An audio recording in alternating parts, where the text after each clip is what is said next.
Hi friends, Chhaava Chhaava ఒక సంచలన రంగం సిద్ధం చేసింది. అయితే చావాని ఈ మధ్యకాలంలో తెలుగులో రిలీజ్ చేయడానికి ప్లాన్ చేస్తున్నట్టుగా తెలుస్తుంది. అయితే తెలుగులో ఈ చావా రిలీజ్కు వాయిస్ డబ్బింగ్గా జూనియర్ ఇంటర్న్ అని తెగ వార్తలు వైరల్ అవుతుంది. అయితే ఈ వీడియో ఎంత నిజం ఎంత అబద్ధం తెలుసుకుంది. ఈ వీడియోని పూర్తిగా స్క్రిప్ట్ చేయకుండా చూడండి. మరి లైక్ చేసి కామెంట్ చేయండి. విక్కీ కౌశల్య హీరోగా, రష్మిక హీరోయిన్గా తెరకెక్కించిన తాజా చిత్రం చావా.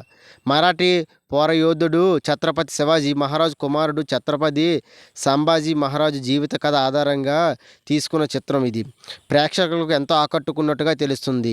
ఈ జీవిత చరిత్రను ఆధారంగా తెలుగులో కూడా ఈ సినిమాను రిలీజ్ చేయాలని తెగ చిత్రాంశాల నుంచి తెగ వైరల్ అవుతుంది. అయితే ముందుగా అనుకున్నట్లుగానే ఈ సినిమాని హిందీ భాషలో పాన్ ఇండియా లెవెల్లో రిలీజ్ చేసేశారు. ఈ సినిమా అన్ని భాషల్లో కూడా రిలీజ్ చేయాలని తెగ నిర్మాతలు, ఆడియన్స్, ఫ్యాన్స్ తెగ ఎదురు చూస్తున్నారు. అయితే ఇప్పటికీ ఈ సినిమా ఏకంగా హిందీ భాషలో ఏకంగా 555 కోట్ల పైగా కలెక్షన్ రాబట్టింది.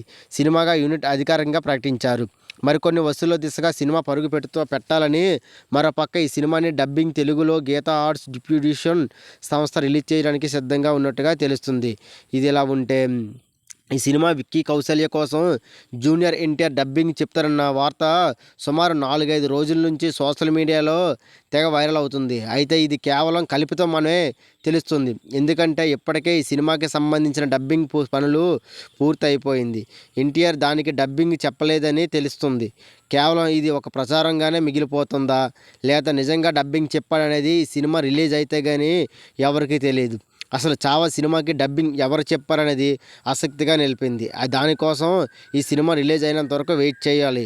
అయితే ఈ సినిమా చూసిన ప్రేక్షకులు ఇప్పటికీ హిందీ వెర్షన్లో ప్రశంసల వర్షం కురిపిస్తున్నారు.